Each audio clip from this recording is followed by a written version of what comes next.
Welcome back, guys. We're going to be going through ProTaper Ultimate, the new system from Dentsply Sirona. We're going to talk about the new features, the qualities, the aspects of it, and our thoughts about it, and see what comes out of it today. Sounds good.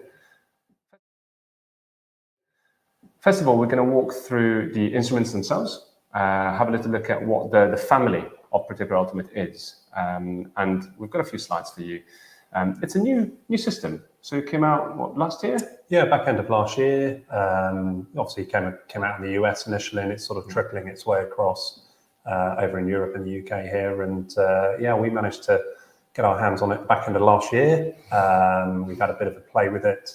So we're going to run through the files, the features, and our thoughts on the actual system itself. So I mean, it follows very much a recognized kind of sequence of events, sequence of files that we normally use and we see with Dentsply Sirona files. So we've got it's a glide path file, but it's called a slider, and then we've got a shaper and a finisher. So for those of us that are kind of familiar with the ProTaper family, ProTaper Universal, ProTaper Gold, we have got that classic kind of shaper and finisher approach to things, which we find very straightforward in terms of the shaping itself. Let's run through what we've got. So what have we got here, Luca, from your side? So this is the whole family, the whole array. We've got the very top is the SX, our orifice opener. We're all familiar with it, the SX, SA, and this is with the new, again, controlled memory metal, so heat treated, so it's pre-bendable. As you can tell, it's a shorter one, so it's just to be used at the orifice level. And then this is a new file that's been introduced in this whole array of files, which is a slider. Yep. Slightly different metal. We'll show you under our camera what it looks like, what it feels like. And then you start having the shaper, so the more familiar glide path file. The F1, F2, F3 are the same sort of instruments as the ProTaper Golds, ProTaper Universals that we're used to. Again, control memory metal. As you can see, it's colored. Anything that's colored tends to be controlled memory or heat treated normally. And then you have a couple of adjuncts, so the FX and FXL. Those are for the unusual cases, really. Again, blue because it can be bent and have controlled memory. They tend to be for very, very wide canals, so immature centrals, or resorption cases where you have blunderbuss apices or very wide open apices normally. Yeah, and let's go into a bit more detail with the actual files. So this file system is kind of presented as it's broadly a 3-file system, isn't it? So we're talking about a glide path file, we're talking about a shaping file, and we're talking about a finishing file. So for the majority of cases, you could be doing that with the slider, the shaper, and the F1 finisher, or the F2 finisher, depending on your kind of ability to jump from one file to another and your philosophies on apical preparation, basically. The Pro slider, this is M-wire, so martensitic wire, so it is heat treated. It's more resistant to fracture and cyclic fatigue than a traditional nickel titanium wire. And it kind of is very similar to a Pro glider, isn't it? It's got this cross section, which is a square, and then it turns to a parallelogram. So the idea is it gives you variation across the file so that you've got a bit more control to it. Our thoughts, I guess, looking at this as a system, it's fair to say we're quite big fans of controlled memory, aren't we? We'll pop it on the camera. I'll show you what it looks like. This is the whole set of files. Thank you, John. And as you can tell, these are the controlled memory because they're colored, and then the slider, that new file, is that silver one. And as you can see, it's got good flexibility, but it will go back to what it is. So let me zoom in a little bit. So that's a sort of Pro glider equivalent. Yeah. Okay. And as John was saying, we tend to favor files such as this one, which are heat treated and have control memory, where you can pre-bend them and they will maintain that bend a little bit. I think for me, particularly in a glide path file, it kind of makes sense to have controlled memory, because just from a user point of view, it makes life that little bit more straightforward. You can get into canals that are harder to reach. I think you preserve more tooth structure in the process, because you don't have to open things up to allow for a file that doesn't have that bend to it. But as I said, I understand the counter argument, which would be it's a more efficient cutting file. The other thing, we would say, looking at this as a system, there is often a lot of conversation around going straight in with a mechanized glide path. Particularly, I've seen a lot of that in the kind of literature around this file. And sure, in really experienced hands, it might be something that can be done.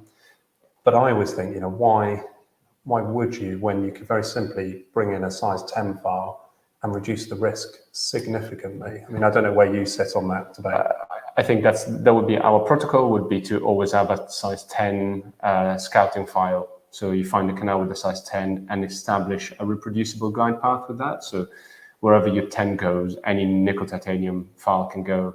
As John said, if you've got a lot of experience, a lot of a good feel for these files, that's one thing.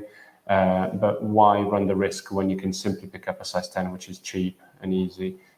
So our recommendation might be off the protocol that is given by the manufacturer, but we recommend you have a scouting file such as a 10 to establish your glide path, your working path. And then you can take whichever file you want, such as the slider in this case. We really don't advocate going in with a slider straight away. I think we've seen too many issues with the dentists we've educated with it. Yeah, absolutely. And then we come on to the next stage, which is the shaper file. So I guess if we're sort of translating this across to ProTaper Universal, ProTaper Gold, the Pro slider almost sits as your Shaper 1 file, your S1 file. And the shaper that we have here is now kind of your S2 file, isn't it? So this is a controlled memory wire, so the gold wire that we see in the ProTaper Gold system. It's got this variable parallelogram, again, an alternating offset, which that basically creates control of the file, so you don't get that dragging in. And importantly, as you start to upsize with files, it does allow space for dentine chips to have passage out of the root canal. So they have thought about the design really nicely on this in terms of making sure we're going to be reducing that risk of blocking canals, trying to keep files cutting efficiency, but leaving you with the control that you've got with it as well. So the shaping file kind of sets the scene then for our finishers, really. And I mean, it's kind of the same, really, isn't it? As before. It translates from what we're all familiar with the ProTaper family, whether it's ProTaper Universal, ProTaper Gold. So they've kept the same names, F1, F2, F3. The letters correspond to F for finishing, so it's clear, and also the numbers are the same as what we've been grown to know, which is the 1, 2, and 3. So you finish the size 20, 25, or 30. So F1 is a size 20, yellow, F2 size 25, red, and F3 blue, size 30. So the same exact finishing diameters as the ProTaper Gold. What is different is that the wire is slightly smaller. So the top of the wire is a maximum of 1.0, so 1 millimeter. So we've lost about 0.2 millimeters in diameter, which in our field is huge. So as you can see, this is a nice little superimposition of the files, and you can see how it's just a coronal part that you are preserving. So you are still getting your deep shape, your plenty of preparation apically and space for irrigant and obturation, but you are saving that dentin circumferentially coronally, which we really believe it makes a difference in terms of long-term outcomes restoratively. So they've kept the same philosophy, but there's been an advance in the design of the wire. Yeah, it's a tweak, isn't it, in the right direction. I mean, we can get into the semantics of whether we feel it's far enough in terms of dentine preservation in the coronal third. That's just our preference. And we know an awful lot of endodontists, dentists that they love using ProTaper. It's really familiar. They get super consistent results. And the big advantage of that deeper shape apically, we're not going to get into the nuanced conversation about how clean is clean, but actually just creates easier form to obturate. And I think that if you are not doing a ton of endo, then actually it gives you something that you get pretty good consistent results from. and it doesn't sacrifice too much corona. It Yes. will still sacrifice some corona, but yeah, it's a step in the right direction. Yeah, exactly. It's on the transition to the slightly more legacy concepts of the big preparations towards the more extreme minimal preparations that you see nowadays. So it sits in between. It's a transition for the modern practitioner without sacrificing all that you've been doing for many years, and it keeps the ease of use of the ProTaper family and obturation and irrigation because it creates plenty of space. These are little additions, and they're quite fun. They're quite interesting. We're talking about where we would use them, and they really would be just for extra cases, as I mentioned before. A very wide canal, normally immature teeth or teenagers, or resorptive defects, internal resorption mainly. And I think it's what the FXL is for. So you are really preparing just the apical aspect or the resorptive defect rather than removing all the dentine further up coronally. Interesting, because also blue metal is malleable, so you can bend it, and it could be really useful. Yeah, no, I agree. I think it is that. It's adjunctive, really. And the other kind of, they put this into the auxiliary category. And I think it depends how you're using the system. So you could certainly do a little bit of the initial shaping with the Pro Slider or the Shaper, for sure. And that could almost replace this auxiliary file. What we need to understand with the auxiliary file is that it is an orifice opener. So when we bring that into use within this system, the conversation around dentine preservation kind of drops off, because this is a 1.2 mil wire, it's quite big, it's quite chunky. So this is designed to remove those triangles of dentine that sometimes we feel we need to remove to allow that kind of free flow and lesser impedance of the file going into the canal. Do we use that often in our practice? Not really. But there's nothing wrong with it, and it's there if that's what you want to use. Absolutely. This is nice as well, and we talked a bit about this, in fact, with Dentsply Sirona, and we've had the pleasure of teaching in dental schools, undergraduate clinics, and it's really nice to be able to introduce a rotary system in a manual way first, because it's just walking before you run, isn't it, basically? And it's lovely to be able to have that transition in hand files exactly as you will do in the rotaries. And can you see this being quite popular from your experiences? From an undergraduate teaching perspective, for sure, or even for the practitioner who has to make that transition or wants to make that transition, it's a really safe way of using, or even getting used to the sequence of events that take place when you prepare, or even getting used to what shape you're going to create with this system. So it's a very, very good introduction to the rotary system before you go full automation with the handpiece or anything. It's very controlled.